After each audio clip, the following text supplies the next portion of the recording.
peut dire que la publicité et l'art ne sont pas incompatibles, loin de là. Pour preuve, les nombreux réalisateurs de films passés de l'un à l'autre, même chose pour les photographes, les peintres, des peintres ou même des graphistes talentueux qui ont collaboré ou même fait carrière dans la publicité. C'est le cas de Charles Loupo, auquel le musée de l'imprimerie et la communication graphique de Lyon consacre une exposition à partir de vendredi, musée dont nous accueillons le directeur tout de suite. Bonjour Joseph Beltante, merci de nous avoir rejoints sur ce plateau. Alors si vous consacrez une exposition jusqu'au 28 août, c'est-à-dire qu'on a un petit peu le temps d'y aller quand même, à Charles Loupo, c'est pour une bonne et simple raison, c'est qu'il a fait ses études artistiques, on peut le dire, aux Beaux-Arts de Lyon, même s'il n'était pas lyonnais. Oui, tout à fait. Il est né à Nice. Il a fait ses études en 1911 à l'École des Beaux-Arts de Lyon. C'est sûr que c'est un peintre au départ. Ce qui nous intéresse avant tout, peut-être avant qu'il soit né à Lyon, c'est que ce soit un peintre qui se mette à l'affiche. C'est vrai que c'est assez rare. C'est un personnage très particulier, à la fois très mélancolique, mais en même temps très fort dans sa carrière, très synthétique de tous les styles de l'affiche au XXe siècle. Donc c'est vraiment un artiste génial, très intéressant et très peu montré. Voilà, qui a marqué son époque et qui est quelqu'un d'assez fascinant. Il a marqué la publicité des années 1920 à 1960, plus particulièrement dans l'entre-deux-guerres.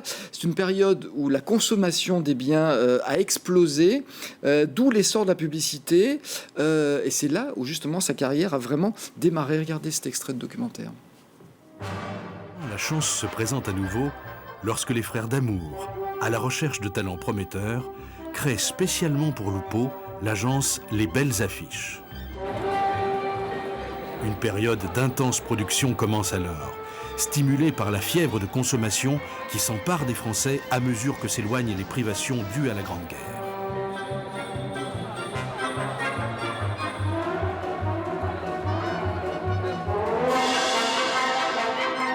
Loupo est le fer de lance chargé d'attirer les clients.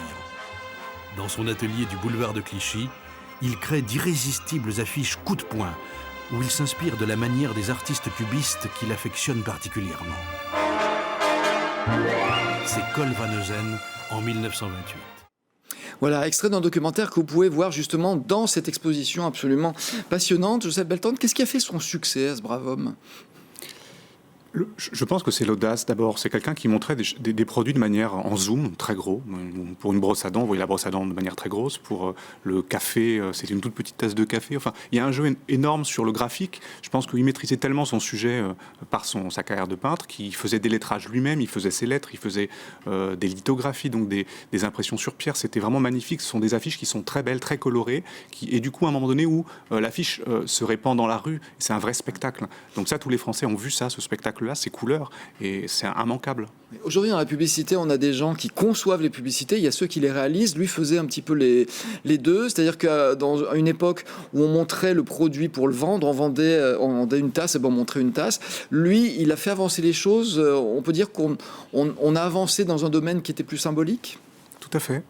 On est encore sur l'héritage de Toulouse-Lautrec et de Chéret, donc des affiches un peu 19e, début 20e, où l'affiche est un art majeur. Donc c'est vraiment, on n'est pas du tout sur un art mineur que peut être pensé parfois la publicité. C'est vraiment un artiste à tous les sens du terme. Donc il a su mettre en avant le produit et aussi une certaine idée de l'art qui va derrière. Donc en cachant, souvent en sortant du cadre, en proposant des femmes très orientales d'abord, et puis après de plus en plus évaporées, abstraites. C'est vraiment très haut en couleur et très beau. Alors, il a travaillé pour les plus grandes marques. On se l'est arraché, on peut dire ça aujourd'hui, cet homme-là. Tout à fait. Il a travaillé pour les grandes marques. Il a concerné tous les produits quotidiens des Français. Donc, ce qui concerne l'alimentation, les cosmétiques, on est venu le chercher. Il travaillait en Suisse. Les Français sont venus le chercher. Et pendant les années 30, et puis après la guerre, il a vraiment été partout. Il inondait les places parisiennes de ses affiches, de ses mises en scène d'affiches. Donc, il est très connu. On a créé une entreprise pour lui, justement, pour lui permettre de travailler. Et il a été ami avec de grands personnages, dont un personnage sulfureux, on peut le dire, Eugène Schuller, qui est le fondateur de L'Oréal, papa de la femme la plus riche de France, qu'on connaît bien, Mme Bettencourt. Relation bizarre entre les deux, quelque part. Oui, relation entre un homme d'argent et un artiste. De fortes têtes, donc du coup c'est vrai que là-dessus ils se sont bien retrouvés. C'est un peu amour et désamour entre eux. C'est-à-dire que c'est quelque chose de... On a des lettres, on a la correspondance entre Étienne Schuller et Charles Loupo qui se félicitent. Schuller félicite Loupo pour son audace, son génie un petit peu, notamment quand il fait une publicité pour lotion solaire, ambre solaire, où il montre une femme dénudée sur la plage au moment des congés payés en 1936. Donc à la fois, il ressent l'époque, il offre quelque chose de novateur, donc Schuller reconnaît ça, mais en même temps, ils sont difficiles à vendre, ces portraits et ces affiches, parce qu'ils sortent tellement du cadre, ils sont tellement parfois cubistes, qu'il faut vraiment, de la part de ces financeurs, vraiment de la volonté, du courage, et on sent que des fois, pour Schuller, c'est difficile.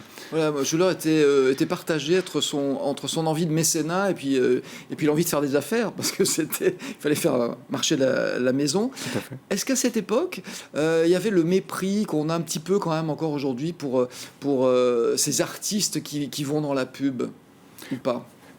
Je dirais pas encore, parce qu'il est assez reconnu de son vivant et reconnu comme un artiste, un art majeur. Je pense que le fait pour les Français de voir arriver ces grandes affiches très colorées, on peut pas... La première chose qui vient à l'esprit, c'est quel talent, quelle réussite dans l'emploi des couleurs et des lettres. Il n'y a pas de jugement de valeur? Non, pas encore. Ça viendra peut-être une fois que Poirol est passé par là, c'est-à-dire qu'une fois qu'il a lui-même été graphiste puis peintre, qu'il a un peu mélangé tout ça de manière très médiatique. Oui. Alors d'où viennent les pièces que vous proposez, ces affiches? Principalement de la famille. C'est Thierry Devin qui est commissaire de l'exposition, qui connaissait bien la famille Lupo, notamment sa belle-fille. Donc on est allé chercher dans la maison à Arc-sur-Argence de l'artiste. C'est la plupart des magnifiques affiches très grandes, parfois 2 mètres, 3 mètres, qui sont exposées au musée. Vous avez fait votre sélection vous-même, donc vous avez pris ce qui vous plaisait? Non, parce qu'il n'y avait pas eu d'exposition sur Lupo vraiment majeure depuis 1978. Donc il y avait tout à faire. Donc il y avait un peu tout à faire, et le plus dur, c'était de ne pas tout montrer, parce qu'on n'avait pas forcément la place. Donc c'était ce choix-là qui était très cornélien. Ouais. Il a travaillé alors sur les affiches, là on a une affiche au voisin, c'est vrai que c'est de l'art, ça c'est une toile. Il a travaillé aussi sur les logos. Tout à fait. Et ça c'était relativement nouveau, voilà. Faire la création au niveau du logo. Donc pour chaque affiche, il crée ses lettres, et petit à petit, ça devient de plus en plus abstrait. Et on a encore un dernier logo, donc je cite quand même la marque, c'est Air Liquide, qui est un logo AL très, très rapide et qui reste encore aujourd'hui, alors créé dans les années 60, fin des années 50-60. On a du coup encore aujourd'hui ce logo, tellement il marque, tellement il est simple. Écoutez, un personnage à découvrir, donc c'est au musée de la communication graphique et de l'imprimerie, en fait c'est l'inverse, musée de l'imprimerie et de la communication graphique de Lyon. C'est à partir de vendredi, là, dans quelques jours, patientez, c'est jusqu'au 28 août. Merci beaucoup de nous avoir parlé de cette expo passionnante.